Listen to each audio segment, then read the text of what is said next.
الفيديو ده شيبنا ودخلنا العنايه وهقول لكم اللي بيحصل هنا، بس الاول لازم تعرفوا احنا ليه رحنا هنا والتخفيله اللي حصلت لنا في المكان ده واللي بنعاني منها لحد دلوقتي، وكل ده عشان عصير فراوله طلبناه في كافيه صاحبه رافض يشربه لنا الا لما يعلمنا درس ما ننساوش. تيجي نروح. هنروح فين؟ ده انا مدخلك مخصوص. فجاه ظهرت الست دي وقالت لنا عشان تطلبوا حاجه لازم تجاوبوا على الاسئله دي الاول. ايه معنى الحياه يا حبيبي؟ هدف الحياة؟ What do you want to do؟ بقى نمبر 1. نوصل لمليون مشترك يا جماعه، فلايك وفولو وسبسكرايب والحاجات الحلوه. بص عندنا حاجات غريبه قوي عاملينها كده. دي اعضاء متحنطه. اول ما دخلنا الكافيه لقينا الراجل ده بيقدم لنا منيو بيقول لنا تشربوا ايه، فاحنا شفنا مشروبات كانت عجيبه جدا. مشروب ايه؟ مشروب القلم، واللي هو عصير فراوله. لقيت الراجل بياخدنا بيقول لنا الاول لازم تخشوا جوه ولو نجحتوا في الاختبار هتلاقوا المشروب موجود. دخلنا في اوضه كده ومشي. يوه يا حب بص السقف شكله وحش قوي. ده بصي الواد بيكبر. وهنا افتكرنا المراجيح دي هي القعدات اللي بنقعد عليها نستنى المشروب. تصدق لما تقعد وانت مغمض عينك الصوت مريح. يس. قعدنا نتمرجح لحد ما الباب ده فتح. خش انت بقى الاول جوه البتاعه دي كده. ايه ربنا معاكي. اوكي استنى. كل اللي فاهمه ان احنا يعني المفروض نطلع من هذا المكان يعني. مش عارفه انا. تعالى. ايه ده في ايه؟ لا مش هعرف فعلا.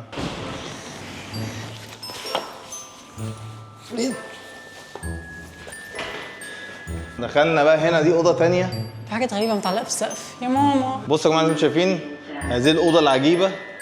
فيها حاجات بص غريبه فوق كده، مش فاهمين ايه ده بصراحه. احنا بنحاول نفهم ماذا يحدث في هذا المكان، فانتوا فكروا معانا يا جماعه هو ايه اللي بيحصل لنا هنا. افتح بس بتاع الراديو.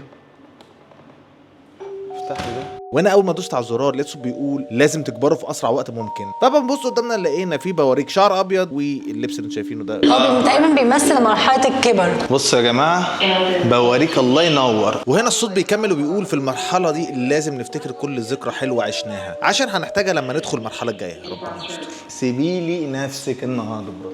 البسي اللبس ده وزنه يقطم الظهر علشان نحس بحمل السنين. يا لهوي. تعالي استنى. استنى مش قادره. الفيست دي بتاع 20 كيلو. سنين يا ابني. انت لسه شفت تقل. انت بتعمل ايه؟ اهدي بقى خالص. بصوا بقى ايه، نقدر نزود تقل زي ما احنا عايزين. انت بتعمل فيها كده ليه؟ بصوا يا جماعه هذا هو بقى ايه الفيست المثالي. يا لهوي ده ايه؟ لا مش لابسه البتاعه دي، مش لابساها. استني بس تعالى. لا مش هلبسها. يلا يلا يحيى مش قادره. بصوا يا جماعه في بقى النضاره دي معرفش بقى ان انا هقيسها الاول. طب اسندني. بصي فهمت انا فكره النضاره دي بتبوظ النظر خالص. يا عيني. البسيها بقى. تعالوا نبص له. بصوا يا جماعه اسندني البنت بس. تحولت اسندني بس هقول لك. بجد. يا عيني المكان دي الاوضه دي انا فهمتها بتحسس الواحد لما يكبر في السن يبقى عامل ازاي. استنى طب انا بتقول ايه؟ انت مش سامعاني طبعا. يا عيني. مش شايفه حاجه. يا عيني انت فين؟ تعالي اتفضلي يا حاج. اتفضلي يا حاج. ربنا يخليك يا ابني. ولا احنا كده انا كمان انا عجزت اهو. تقيل قوي صح؟ كده احنا كبرنا في السن. البس انت النضاره دي هتبقى حلوه عليك. ايه ده؟ بصي في حاجه جامده جدا. شايف البتاع ده عامل خيال بني. خد يا حاج. بص كده. انا الحقيقه انا مش فاهم الاسكيب روم دي المفروض احنا بنعمل ايه، بس قشطه يعني. هي بتذلنا تقريبا ويحسسنا بحياتنا فعلا ما نقدرهاش. انا فعلا مش عارفه اشيل بتاع غير كده. انا مش عارفه اشيل ايه المنظر اللي انا فيه ده. عمر عدى وانا على المخد. خدت العلاج بتاعك يا حاج. بصوا بقى يا جماعه المفروض احنا هنا مش عارف نجيب علاج ولا حاجه. في برشام اهو مش عارف ما بيطلعوش ليه ده. انا امسكه عادي. شيل بقى الحاجات دي من عليها والله ما عدت. اشيل ايه ده؟ انا ما صدقت حطيت الحاجات دي عشان خاطري. بصوا بقى يا جماعه دلوقتي احنا لا تنستر. لبستها اللبس الجميل ده وهو بقى في الاوضه دي مستنيانا. انا ما اعرفش ايه اللي هيحصل فيها بصراحه يعني. الاوضه دي المفروض بتعيشنا مراحل العمر المتاخره. اهم حاجه طبعا النضاره، النظر اللي بقى رايح في داهيه. احنا ما كناش فعلا عارفين نشوف بعض. ده هيبقى عامل كده. انا ما بشوفش حاجه تقريبا، بشوف بالراحه. فالواحد يبقى ايه ماما تعالوا نكمل ونفتح هذا الباب نشوف مستنينا ايه. انت كنت ملبسني كل ده؟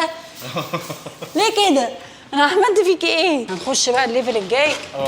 ربنا يستر. اوعي توعي. في ايه؟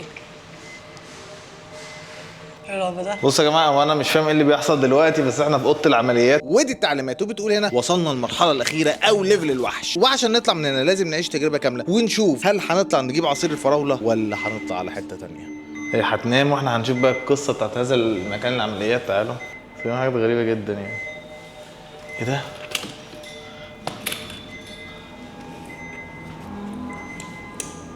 لا اله الا الله. انت كويس يا حبيبي؟ هنا تقريبا جايبين لنا اكل وحاجات واكسجين وبتاع.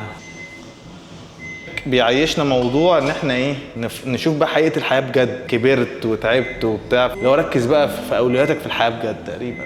بص يا جماعه، اللي هو الاكل يعني ايه، يقول لك كل ده كنت بتستمتع بيه زمان. هكتب لك على كل حاجه كلمه. بص ايه اخر كلمه عايز تقولها للناس اللي بتحبها؟ عايزك تقول لك لو انت تعبان بجد عايزهم يقولوا لك ولا لا. المكان ده سايكوباتي.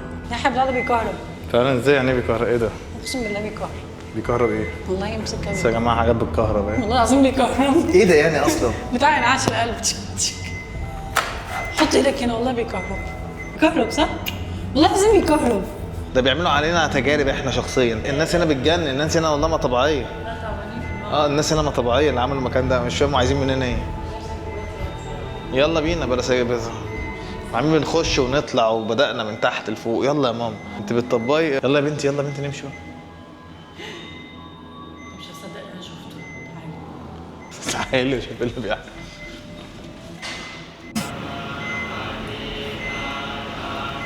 وهنا قالوا الام تطلع تشيك على اللي نام جوه. انا شفت المنظر. يا حبيبي تعالى نشوف يا جماعه اللي بيحصل هنا. بقول لكم انتوا هتجننوني. انا ماشي. تعالي بلا بتاع. يلا يا بنتي نمشي.